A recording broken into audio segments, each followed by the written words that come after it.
खगोलविदों ने नासा के James Webb space telescope को हमारी मिल्की व आकाश गंगा के बाहरी इलाकों की जांच करने के लिए निर्देशित किया है।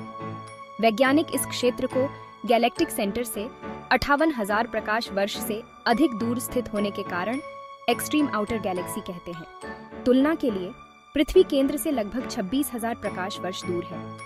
वैज्ञानिकों की एक टीम ने वेब के NIRChem और मारी का उपयोग करके 2 आणविक बादलों के भीतर चुनिंदा क्षेत्रों की छवि बनाई, जिन्हें डिगेल क्लाउड 1 और 2 के रूप में जाना जाता है। अपनी उच्च संवेदनशीलता और तीखे रिजोल्यूशन के साथ वेब डेटा ने इन क्षेत्रों को अभूतपूर्व विस्तार से हल किया, जो तारा निर्माण के विस्फोटों से गुजरने वाले तारा समूहों के मेजबान हैं। इस डेटा के विवरण में क्लस्टर के घटक जैसे बहुत युवा प्रोटोस्टार, आउटफ्लो और जेट और विशिष्ट नेबुलर संरचनाएं शामिल हैं।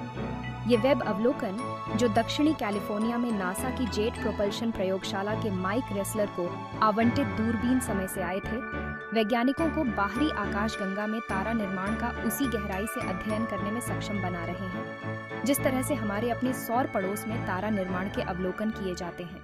अतीत में हम इन तारा निर्माण क्षेत्रों के बारे में जानते थे, लेकिन उनके गुणों के बारे में गहराई से नहीं जान पाए थे। गिफू विश्वविद्यालय और जापान की राष्ट्रीय खगोलीय वेधशाला के नत्सुको इजुमी ने कहा, जो अध्ययन के प्रमुख लेखक हैं। वेब डेटा उस पर आधारित है जो हमने पिछले वर्षों में विभिन्न दूरबीनों और वेधशालाओं के साथ पिछले अवलोकनों से क्रमिक रूप से एकत्र किया है। हम वेब के साथ इन बादलों की बहुत शक्तिशाली और प्रभावशाली छवियां प्राप्त कर सकते हैं। डिगेल क्लाउड 2 के मामले में मुझे इस तरह के सक्रिय तारा निर्माण और शानदार जेट देखने की उम्मीद नहीं थी। बनते हुए सितारे। हालांकि डिगेल क्लाउड हमारी आकाशगंगा के भीतर है, लेकिन वे हाइड्रोजन और हीलियम से भारी तत्वों में अपेक्षाकृत कम हैं। ये संरचना उन्हें बौनी आकाशगंगाओं और हमारे अपने मिल्की वे के शुरुआती इतिहास के समान बनाती है। इसलिए टीम ने डिगेल क्लाउड 1 और 2, 1A, 1B, 2N और 2S के भीतर युवा सितारों के 4 समूहों में होने वाली गतिविधि को कैप्चर करने के लिए वेब का उपयोग करने का अवसर लिया। क्लाउड 2S के लिए वेब ने युवा नवगठित सितारों वाले मुख्य समूह को कैप्चर किया। ये घना क्षेत्र काफी सक्रिय है, क्योंकि कई सितारे अपने ध्रुवों के साथ सामग्री के विस्तारित जेट उत्सर्जित कर रहे हैं। इसके अतिरिक्त, जबकि वैज्ञानिकों को पहले संदेह था कि बादल के भीतर एक उप क्लस्टर मौजूद हो सकता है, वेब की इमेजिंग क्षमताओं ने पहली बार इसके अस्तित्व की पुष्टि की।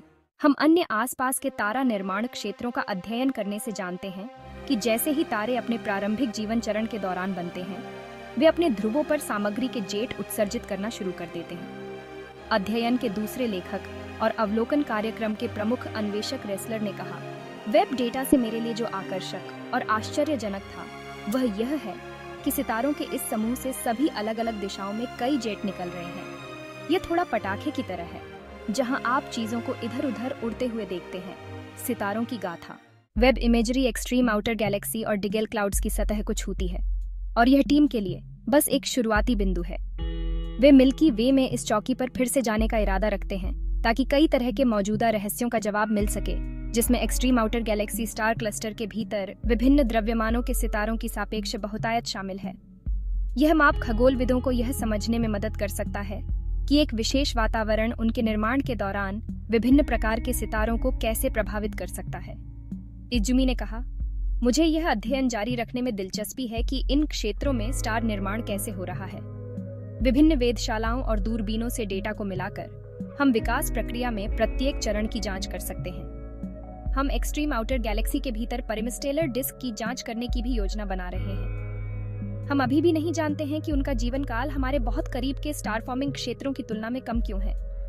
और निश्चित रूप से मैं क्लाउड 2S में हमारे द्वारा पता लगाए गए जेट की गतिकी को समझना चाहूंगा। हालांकि तारों के निर्माण की कहानी जटिल है और कुछ अध्याय अभी भी रहस्य में डूबे हुए हैं, वेब सुराग जुटा रहा है और खगोलविदों को इस जटिल कहानी को सुलझाने में मदद कर रहा है।